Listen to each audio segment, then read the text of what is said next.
So hello guys, तो start करते हैं अपनी करंट अफेयर्स की रिवीजन वाली क्लास। तो इस प्रश्न में आपसे पूछ रहे अभी हाल ही में भारत की पहली महिला पिच क्यूरेटर कौन बनी है? तो आंसर होगा जयसिंता कल्याण। इनका नाम इंपॉर्टेंट है, ध्यान में रखना। पिच क्यूरेटर किसे कहते हैं? तो क्रिकेट पिच की जो देखभाल करता है उसे पिच क्यूरेटर कहते हैं, और ऐसा करने वाली वे भारत में पहली महिला है, तो नाम इंपॉर्टेंट हो गया। अच्छा, अगर मैं आपसे पूछूं अभी अर्जुन अवार्ड पाने वाली पहली भारतीय महिला घुड़सवार कौन बनी थी? तो आंसर होगा दिव्य कीर्ति सिंह।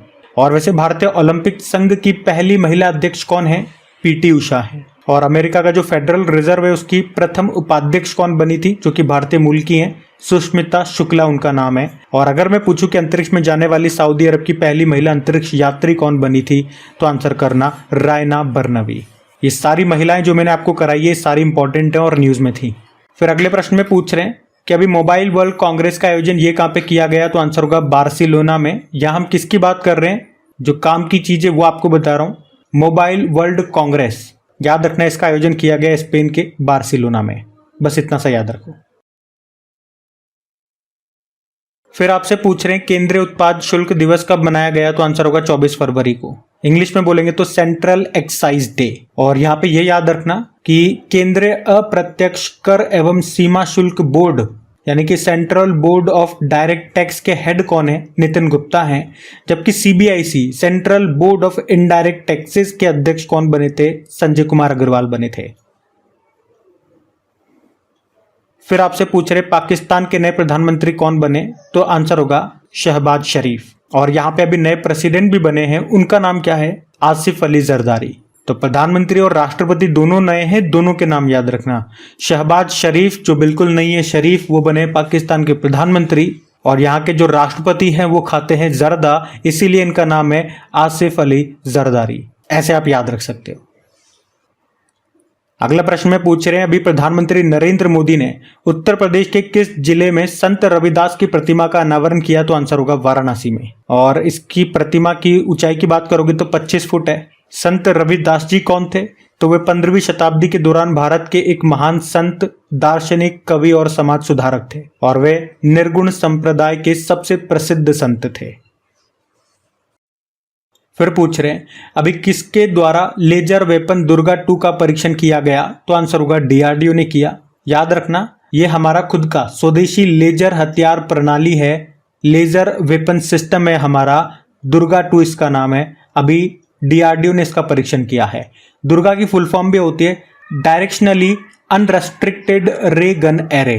तो मतलब इस वेपन से एक लेजर लाइट निकलेगी, वो एक हाई इंटेंसिटी एनर्जी वाली लाइट होगी। अगर उसके बीच में कोई भी आएगा या वो लेजर किसी के ऊपर भी गिरती है, चाहे वो हेलीकॉप्टर हो गया, ड्रोन हो गया, फाइटर जेट हो गया, तो वो वहीं पे तबाह हो जाएगा। दुर्गा 2 इसका नाम है, ये याद रखना। अच्छा, आपको याद होगा हमने रशिया से S-400 एंटी मिसाइल सिस्टम खरीदा है, और उसका नाम हमने क्या रखा है? सुदर्शन रखा है। ये जरूर याद रखना, इंपॉर्टेंट रहेगा। पूछ सकते हैं सुदर्शन क्या है, और अगर आपको ऑप्शन में मिल गया चक्र है तो ऐसा ना हो आप चक्र लगा के आ जाओ, सुदर्शन चक्र। फिर आपसे पूछ रहे हैं अभी भारत का सबसे बड़ा हरित हाइड्रोजन उत्पादन केंद्र कहां पे स्थापित किया जाएगा? तो आंसर होगा विशाखापत्तनम में। और किसके द्वारा लगाया जाएगा? तो एनटीपीसी ग्रीन एनर्जी लिमिटेड के द्वारा। कहां पे? आंध्र प्रदेश के विशाखापत्तनम में। और यह भारत का सबसे बड़ा हरित हाइड्रोजन उत्पादन केंद्र होगा। अच्छा, ये ग्रीन हाइड्रोजन हम बड़ा पढ़ते हैं, ये इंपॉर्टेंट क्यों है? क्योंकि जब हाइड्रोजन को जलाया जाता है तो ये वेस्ट के रूप में पानी छोड़ती है, मतलब कोई भी हानिकारक गैसेस का यहाँ पे उत्सर्जन नहीं होता, इसीलिए ये इंपॉर्टेंट है। आपको याद होगा भारत का पहला शुद्ध हरित hydrogen plant, pure green hydrogen plant, ये असम में शुरू हुआ था। और भारत का पहला बायोमास आधारित हाइड्रोजन प्लांट ये लगाया गया मध्य प्रदेश के खंडवा जिले में। वैसे आपको पता है हाइड्रोजन संचालित ट्रेन शुरू करने वाला एशिया का पहला देश कौन सा बना था? चाइना बना था। जबकि दुनिया का पहला देश बना था जर्मनी। फिर आपसे पूछ रहे हैं अभी किसे सतर्कता आयुक्त नियुक्त किया गया? तो आंसर होगा एएस राजीव को। तो याद रखना, एएस राजीव का नाम ये हमारे सतर्कता आयुक्त बन गए, यानी कि विजिलेंस कमिश्नर बन गए। अच्छा, इनको नियुक्त कौन करता है? तो आंसर होगा प्रेसिडेंट। वैसे ये जो केंद्रीय सतर्कता आयोग है, इसका काम क्या होता है? तो ये भारत में एक शीर्ष भ्रष्टाचार विरोधी सरकारी निकाय है, भ्रष्टाचार के खिलाफ ये काम करती है। और इसकी स्थापना की बात करोगे तो 1964 में ये स्थापित हुआ था ये आयोग, संथानम समिति की सिफारिश पे, ये भी याद रखना। इसमें 3 सदस्य होते हैं, एक अध्यक्ष होता है जिसे आप केंद्रीय सतर्कता आयुक्त बोलते हो, जो कि कौन है, प्रवीण कुमार श्रीवास्तव हैं, और 2 सतर्कता आयुक्त होते हैं। वो 2 में से एक तो अभी हमने पढ़ लिया, ये एएस राजीव बन गए, और दूसरे हैं अरविंद कुमार। तो ये पूरा मैंने आपको बता दिया, ध्यान रखना। वैसे आप जानते हो हमारे मुख्य चुनाव आयुक्त चीफ इलेक्शन कमिश्नर कौन है, राजीव कुमार है। अच्छा, भारत के महान्यायवादी कौन है, आर वेंकटरमणि।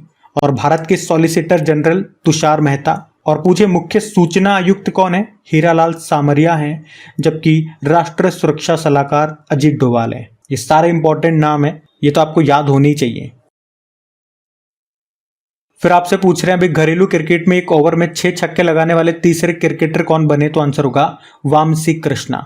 ये वामसी कृष्णा जो है ये आंध्र प्रदेश के बल्लेबाज हैं, और अभी इन्होंने सीके नायडू ट्रॉफी में एक ओवर में 6 छक्के लगाए थे, और इस तरह से वे घरेलू क्रिकेट में ये कारनामा करने वाले तीसरे भारतीय बन गए। पहले और दूसरे कौन थे फिर, पहले नंबर पर रवि शास्त्री ने ऐसा कारनामा किया था 1985 में, दूसरे नंबर पर ऋतुराज गायकवाड़ ने किया था 2022 में, और अब ये तीसरे भारतीय बन गए वामसी कृष्णा। वैसे अगर इंटरनेशनल क्रिकेट में हम बात करते हैं तो ऐसा कारनामा करने वाले एक ही भारतीय हैं, कौन, युवराज सिंह, जिन्होंने 6 गेंद पे 6 छक्के लगाए थे। और युवराज सिंह नाम लेते ही आपके दिमाग में कुछ क्लिक करा होगा, अभी इनको ब्रांड एम्बेसडर बनाया गया था। चलिए आप कमेंट करके बताइए, ये आपके लिए होमवर्क प्रश्न हो गया, अभी इनको किसका ब्रांड एम्बेसडर बनाया गया था, और इनके अलावा 2 खिलाड़ी और बने थे, उनके नाम भी बताना है। हम अगला प्रश्न देखेंगे।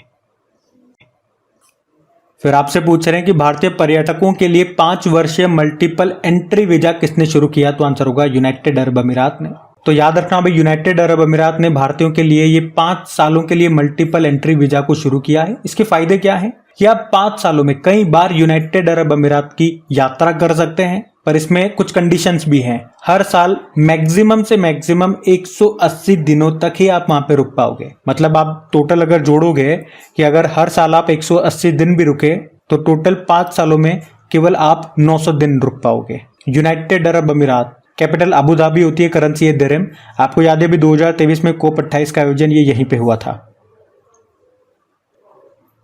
फिर आपसे पूछ रहे हैं अभी शरद चंद्र पवार की राष्ट्रवादी कांग्रेस पार्टी को कौन सा चुनाव चिन्ह आवंटित किया गया था, तो आंसर होगा तुरही बजाता व्यक्ति। आपको याद तो होगा ही सही, शरद पवार जी ने एक पार्टी बनाई थी एनसीपी, राष्ट्रवादी कांग्रेस पार्टी, जिसका चुनाव चिन्ह क्या था, घड़ी था। पर उनके ही भतीजे ने, जो कि अजीत पवार थे, उन्होंने महाराष्ट्र में एकनाथ शिंदे को सपोर्ट करके मुख्यमंत्री बना दिया था। फिर बाद में ये मुद्दा उठा था कि भैया ये पार्टी किसकी है, शरद पवार की है या अजीत पवार की है। तो फिर बाद में निर्वाचन आयोग ने यह फैसला सुनाया कि अजीत पवार की पार्टी है। तो फिर उसके बाद शरद पवार को एक नई पार्टी और एक नया चुनाव चिन्ह दिया गया। चुनाव चिन्ह तो मैंने आपको बता दिया, तुरही बजाता हुआ व्यक्ति, और पार्टी का नाम इनकी है राष्ट्रवादी कांग्रेस पार्टी शरद चंद्र पवार। मतलब ये चाचा भतीजे, देखो भतीजा चाचा की तुरही बजा गया।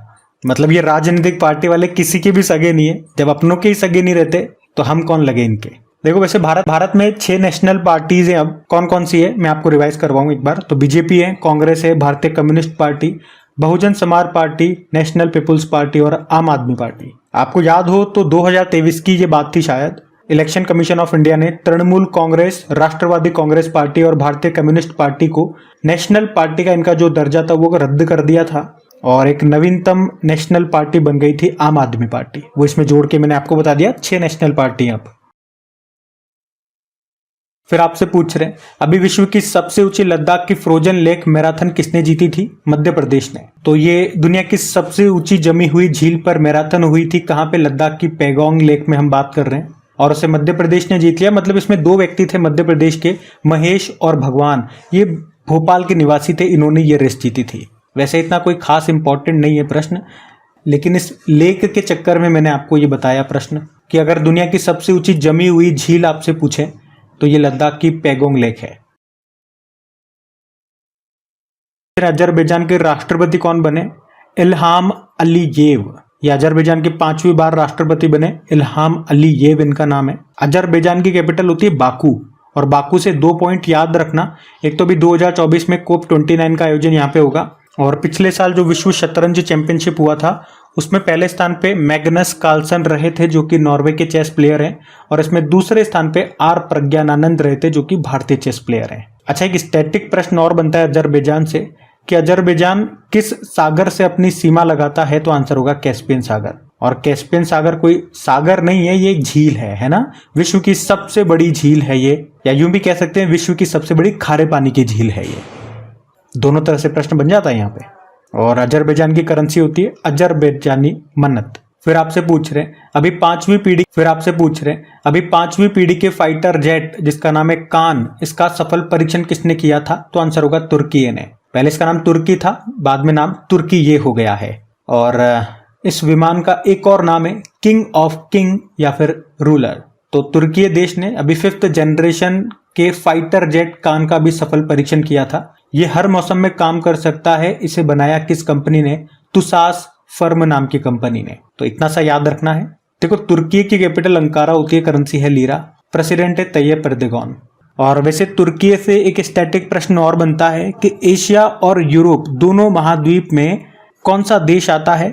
एक्चुअली मैंने प्रश्न ही गलत पूछा। कौन सा देश ने यूं पूछना चाहिए था कि एशिया और यूरोप में टोटल कितने देश आते हैं। तो दो ऐसे देश हैं जो दोनों कॉन्टिनेंट में महाद्वीप में आते हैं, एशिया में भी आते हैं और यूरोप में भी आते हैं। एक तो ये तुर्की आता है और एक रशिया आता है। ये जो तुर्की है ना, इसे यूरोप का मरीज कहा जाता है। और क्यों कहा जाता है और क्यों कहते हैं ऐसा?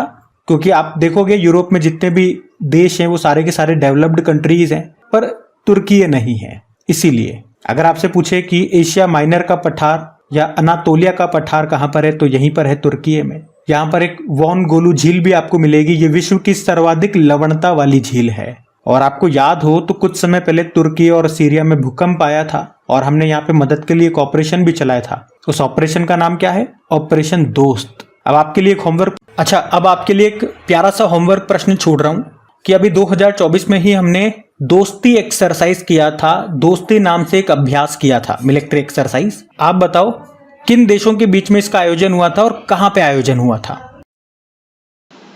फिर आपसे पूछ रहे हैं अभी हाल ही में शेंगेन जोन में वीजा मुक्त पहुंच सुनिश्चित करने वाला अंतिम गैर यूरोपीय यूनियन देश कौन सा बना था? तो आंसर होगा कोसोवो। अच्छा, ये शेंगेन जोन क्या है पहले आपको ये समझना होगा। लेकिन मैंने आपको बताया था कि रिवीजन वाली क्लास में मैं आपको कोई भी प्रश्न डिटेल में नहीं बताऊंगा, क्योंकि ये ऑलरेडी हम डेली करंट अफेयर्स वाली क्लास में पढ़ चुके हैं। तो यहाँ पे हमें वन लाइनर ही चलना होगा, बाकी जो स्टैटिक आते हैं वो मैं समझाता ही हूँ। फिर भी थोड़ा सा मैं आपको समझा दूं। ऐसे समझो ये कई सारे देशों का एक ग्रुप है। तो अगर किसी भी एक देश में आप एंट्री ले लेते हो तो फिर इन सभी देशों में आप बिना वीजा के आ जा सकते हो, घूम सकते हो। और ये भी पॉइंट आप जोड़ लेना कि इसमें केवल यूरोपियन देश ही नहीं है, नॉन यूरोपियन कंट्रीज भी हैं। वैसे सबसे ज्यादा तो यूरोपियन देश ही है, लेकिन कुछ नॉन यूरोपियन कंट्रीज भी इसमें जुड़ी हुई हैं, जैसे कि स्विट्जरलैंड, नॉर्वे, आइसलैंड। ये यूरोपियन यूनियन के सदस्य नहीं है, पर ये शेंगेन जोन में आते हैं। पर इसमें ऐसा भी नहीं है कि जो सारे के सारे यूरोपियन यूनियन के जो सदस्य हैं वो इसके मेंबर हों, यानी कि शेंगेन जोन में आते हो, जैसे कि क्रोएशिया हो गया, आयरलैंड हो गया। और वैसे मैं आपको आगे प्रश्न में पढ़ाऊंगा कि ये बुल्गारिया और रोमानिया भी अब इसमें शामिल हो चुका है। तो वैसे तो, लेकिन मैंने आपको लगभग पूरा ही समझा दिया कि शेंगेन जोन है क्या और कौन इसके मेंबर है, कौन इसके मेंबर नहीं है। और ये भी याद रखना, अभी हमने पढ़ा था कि डिजिटली शेंगेन वीजा जारी करने वाला पहला देश कौन सा बना था, तो आंसर होगा फ्रांस। अच्छा, ये कोसोवो जो देश है इसकी कैपिटल क्या होती है? प्रिस्टीना। फिर आपसे पूछ रहे हैं अभी एशियाई वायु गुणवत्ता यानी कि एशिया AQ मिशन के तहत DC-8 विमान को किसने लॉन्च किया? तो आंसर होगा नासा ने। तो विमान का नाम DC-8 है। इसको लॉन्च किया अमेरिका की जो स्पेस एजेंसी है नासा, इसको किसने लॉन्च किया? अमेरिका की जो स्पेस एजेंसी है नासा ने। उद्देश्य क्या है? एशिया AQ मिशन के लिए, यानी कि एशिया महाद्वीप में वायु गुणवत्ता एयर क्वालिटी की जांच के लिए। फिर अगला प्रश्न देखते हैं। अभी यूनिवर्सल हेल्थ केयर कवर शुरू करने वाला पहला पूर्वोत्तर राज्य कौन सा बना? तो आंसर होगा त्रिपुरा। त्रिपुरा के मुख्यमंत्री कौन है? माणिक शाह। अभी उन्होंने ही मुख्यमंत्री जन आरोग्य योजना यहां पे शुरू की और इस तरह से त्रिपुरा पहला पूर्वोत्तर राज्य बन गया है जिसने आयुष्मान भारत प्रधानमंत्री जन आरोग्य योजना के तर्ज पर सभी के लिए सार्वभौमिक स्वास्थ्य बीमा कवरेज शुरू किया है। इसमें 5 लाख रुपए का ये स्वास्थ्य बीमा देंगे हर साल हर परिवार को। त्रिपुरा की कैपिटल होती है अगरतला। मुख्यमंत्री माणिक शाह हो गए गवर्नर है इंद्रसेन रेड्डी। और आपको याद है बांग्लादेश से तीनों साइड से कौन सा भारतीय राज्य घिरा हुआ है? तो वो यही है त्रिपुरा। और बांग्लादेश और त्रिपुरा के बीच कौन सी रेखा है? शून्य रेखा, जीरो लाइन। वैसे ये भी याद रखना, जो केंद्र की योजना है ना प्रधानमंत्री आयुष्मान भारत जन आरोग्य योजना, ये कब और कहां से लॉन्च की थी मोदी जी ने? 23 सितंबर 2018 को रांची झारखंड से। तो तो आज की क्लास यहीं तक रखते हैं। उम्मीद है क्लास अच्छी लगी होगी। तो एक बार चेक कर लेना, वीडियो को आपने लाइक तो कर दिया है ना। भूल जाओ तो मैंने याद दिला दिया। दोस्तों के साथ में शेयर जरूर करना मेरे दोस्त। तो बस आज के लिए इतना ही। Thank you.